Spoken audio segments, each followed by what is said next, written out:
Listen carefully and answer questions 1 to 4. Hello, how can I help you today? Yes, hello. I'm just phoning you as I have seen an advertisement on your website for a property that I'm interested in renting. If possible, I'd like to find out some more information before I organise a viewing. No problem at all. What is the address of the property that you'd like to inquire about? It's 21 North Avenue. Okay, what is it that you'd like to know? First of all, I'd like to know what facilities the office has, as I need to make sure that it'll be suitable for my advertising company. I see.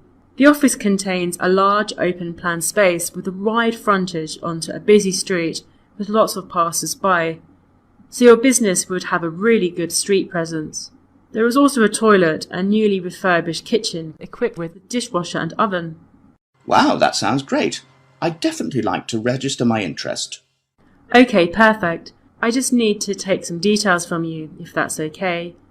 What is your full name? Jonathan Smith. And what position do you hold in your company, Jonathan? Until recently I was sales manager. However, I've recently been promoted to regional manager, so I'll be in charge of running our new office. Can I ask where the office is located?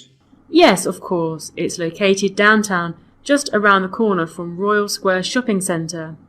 That's a bit too far out of the centre for my liking. I'd much prefer to be located in close proximity to the station. Do you have any property located in that vicinity? It would help me to narrow down the results if you could tell me how many employees you intend to have working in the office. Our branch is made up of 30 employees, and we'd like some extra space for meetings and presentations. Most average office spaces are around 8,000 square feet, but it sounds like you would need more space than that.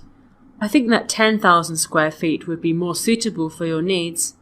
Now, let's see, we have 10 properties that match those criteria, so let's try and narrow it down. Before you hear the rest of the conversation, you have some time to look at questions 5 to 10.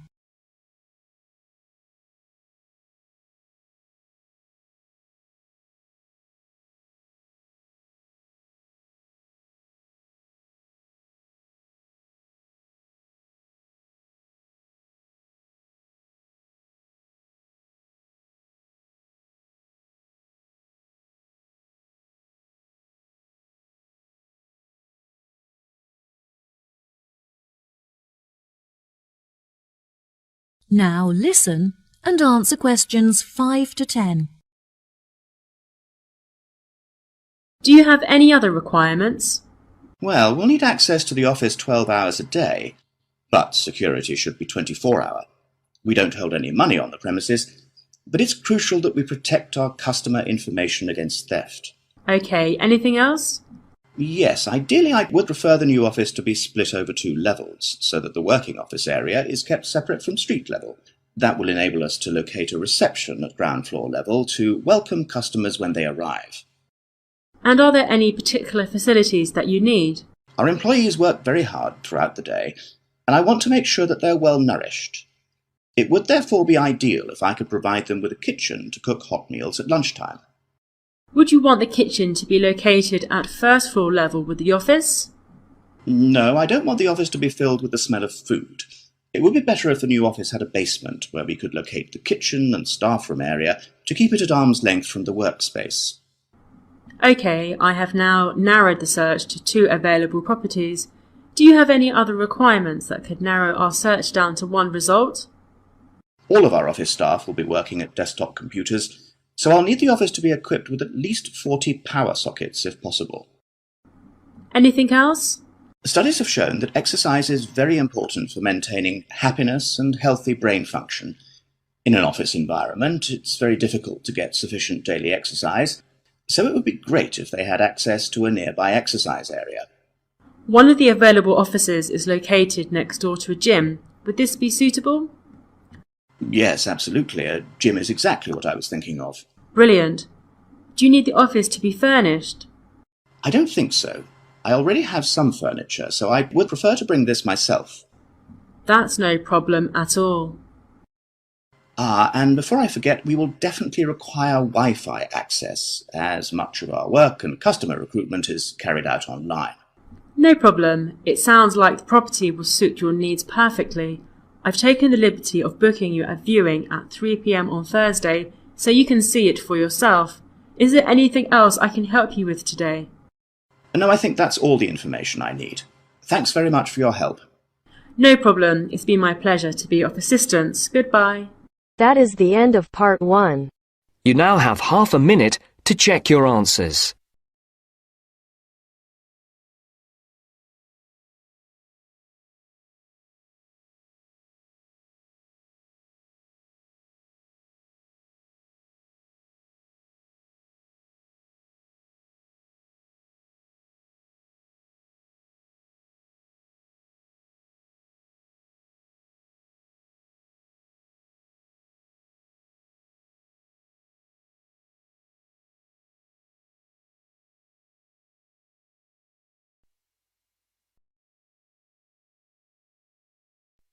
Now turns to part 2. Part 2. You will hear the education officer in a museum giving a talk to school students who are about to start a 1-week work placement in the museum. First, you have some time to look at questions 11 to 15.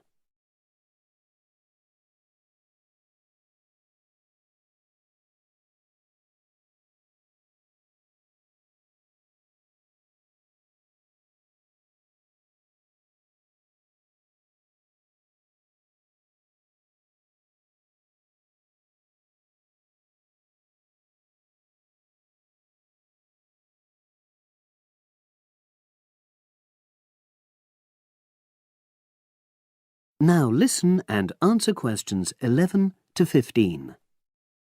Good morning and welcome. We're really pleased that you're going to be joining us next week for your work placement. Now, each of you will already have met the member of museum staff assigned to supervise you.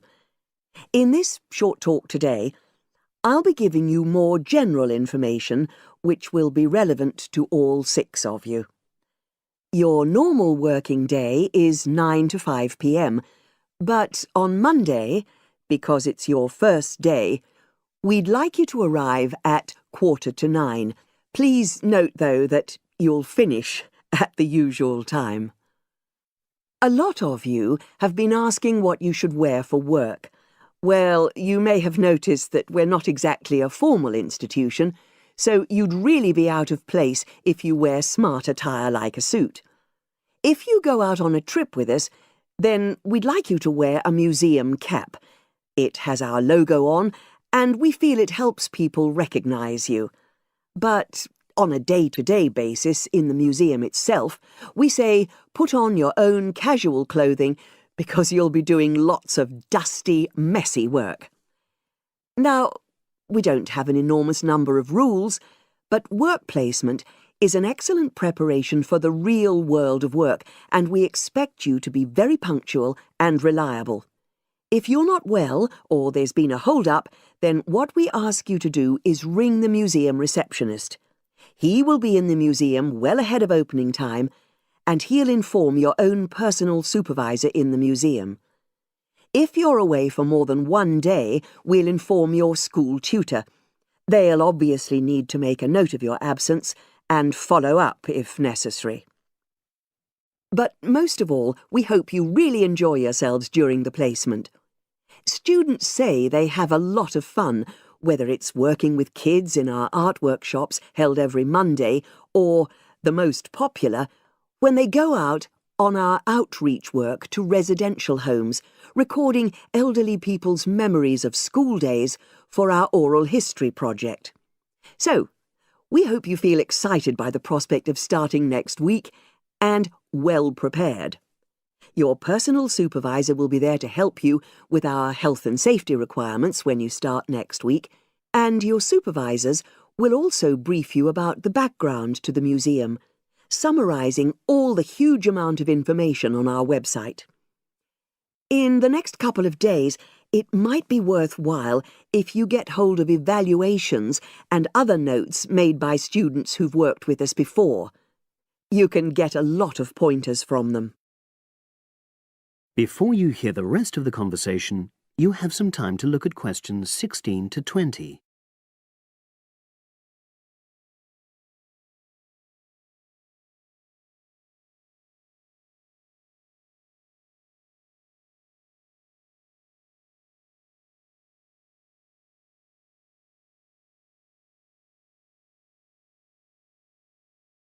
Now listen and answer questions 16 to 20. Now, before I finish today, I wanted to help you find your way around the museum. When you start next Monday, the first thing you'll need to do is sign in. Come through the main entrance and you'll see the main staircase straight ahead. To the right of this is the statue of the horse, and just behind that is a door. Go through that, and that's the sign-in office. Now, on the first day, you'll be working in Gallery 1. You'll find this as follows. In the central courtyard area, close to the entrance, there's a large chest where visitors put donations for the museum. The door just behind that leads to Gallery 1. The workshop you'll be taking part in starts at 11, but if you want to go in earlier, you can get the key and let yourself in. The key box is quite hard to find. Walk behind reception, and it's between the large gallery and the bookshop. I haven't mentioned breaks, lunch, etc. Unfortunately, our cafe's closed at the moment, so your best bet is to bring a packed lunch. We tend to have our sandwiches in the kitchen area. Go round the reception desk and you'll see a small circular cabinet. The door to the kitchen area is just behind that. Now, every day we put up notices about what's happening in the museum. Your supervisor will brief you, but if you want to check up on details, look on our staff notice board. This is in the corner of the play area, at the back, on the wall of Gallery 3. If you have any questions, I'd be happy to help. That is the end of part 2. You now have half a minute to check your answers.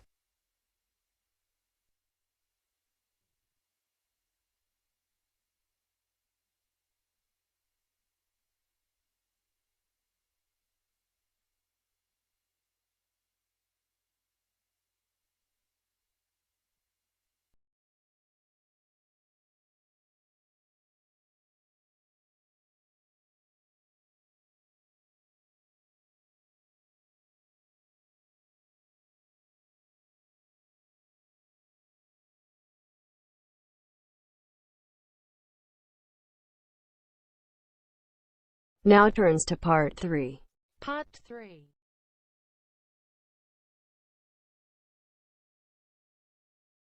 You will hear a discussion between a business student called Marco and his personal tutor about the courses that Marco should take. First, you have some time to look at questions 21 to 23 on page 5.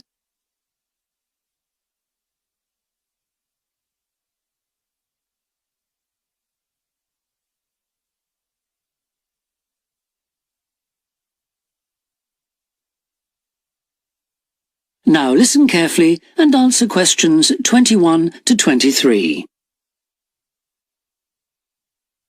Hi, Marco. Come in.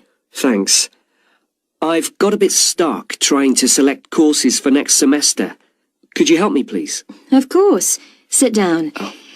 First of all, most people just go for the areas of business that they're interested in, but even if something doesn't look very stimulating, it's important that you can use it once you get a job. It's not much good choosing areas that aren't going to be helpful later on. Right. I want to go into management, so I'll need to think about that. And should I start specialising in a particular area yet? I don't think that's wise at this stage. It's better to aim for a wide variety of subjects, especially as management covers so many possibilities. You shouldn't be limiting your choices for later on. Yes, I see. You should also look at how the course is made up. Will you have regular seminars and tutorials, for example, as well as lectures. OK. Some of the lecturers are quite big names in their fields, aren't they? Should I aim to go to their courses? Well, remember that the lecturers who aren't well known may still be very good teachers. I'd say we have a consistently high standard of teaching in this department, so you don't need to worry about it. Before you hear the rest of the discussion, you have some time to look at questions 24 to 30 on pages 5 and 6.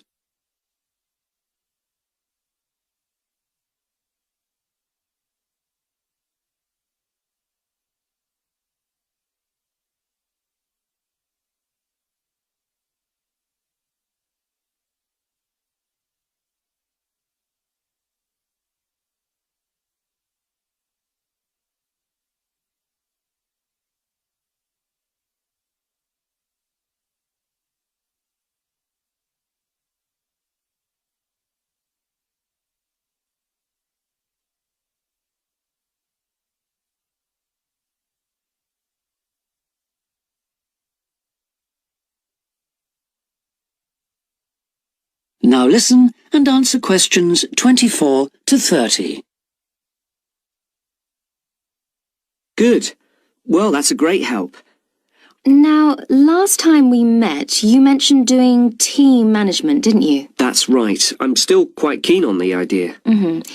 The trouble is that because of changes in the content of various courses, team management overlaps with the Introduction to Management course you took in your first year.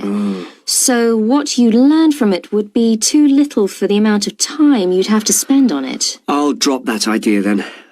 Have you had a chance to look at the outline I wrote for my finance dissertation? I left it in your pigeonhole last week. Yes. Why exactly do you want to write a dissertation instead of taking the finance modules? It'll be pretty demanding. Well, I'm quite prepared to do the extra work because I'm keen to investigate something in depth, instead of just skating across the surface. I realise that a broader knowledge base may be more useful to my career, but I'm really keen to do this. Right. Well, I had a quick look through your outline, and the first thing that struck me was that you'll have to be careful how you set about it, as the way you've organised it seems unnecessarily complex. The data that you want to collect and analyse is potentially valuable, but you'll need to narrow down the subject matter to make the whole thing manageable. OK. I'll have another look at it. I was talking to Professor Briggs about it yesterday, and I got some more ideas then. For part of the dissertation, I was thinking of trying to persuade finance managers from 3 or 4 companies to let me ask them about their company finances. If not, I think I'll have to change to another topic. Well, go ahead then. I could give you some names. Thanks. Now, let's talk about practicalities. Your dissertation must be finalised by the end of May, so you should aim to finish the first draft by the end of March. Is that feasible? Yes, it shouldn't be a problem. I'll need to register for the dissertation, won't I? Is that with the registrar's department? No, it's internal to this department, so you just need to let the secretary know. Do that as soon as you're sure you're going to write the dissertation. OK. Then, to analyse your statistics, you're going to need some suitable software. If I were you, I'd drop into the computer office and ask them for a copy. Right. So, if I revise my outline...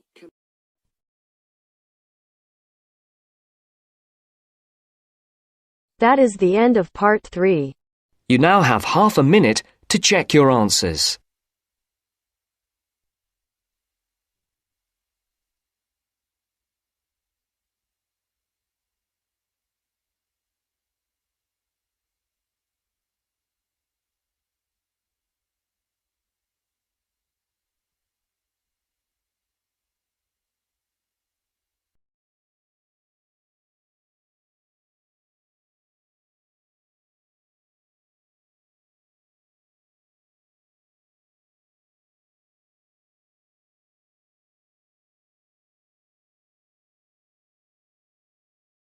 Now turns to part 4.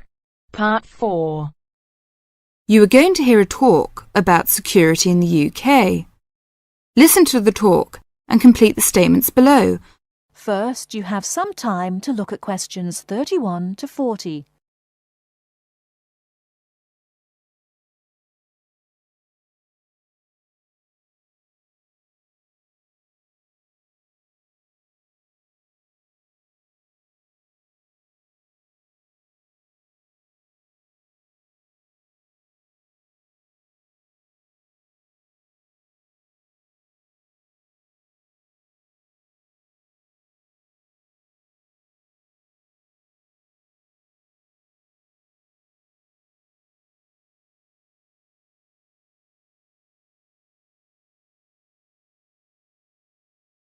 Now listen carefully and answer questions 31 to 40.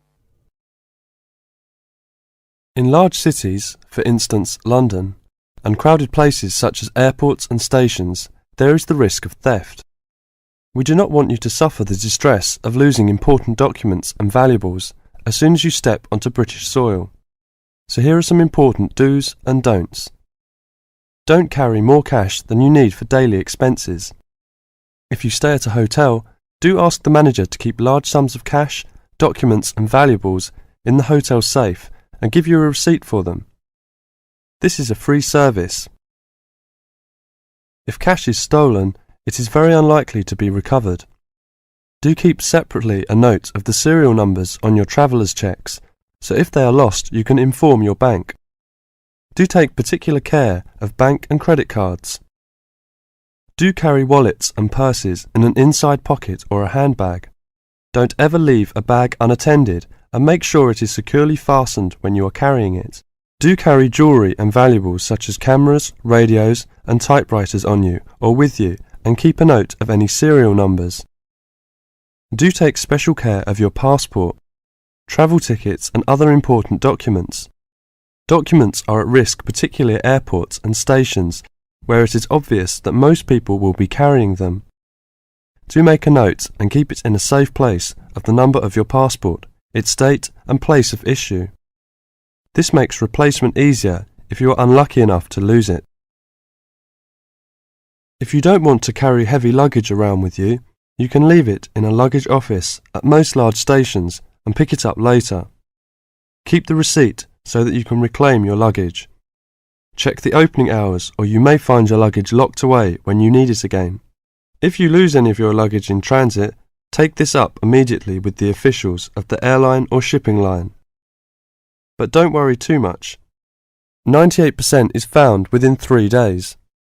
If you lose anything, go first to the lost property office at the airport or station, as it may have been found and handed in. If you lose your luggage in the street, or suspect it has been stolen rather than gone astray, find the nearest policeman who will advise you what to do. That is the end of part 4.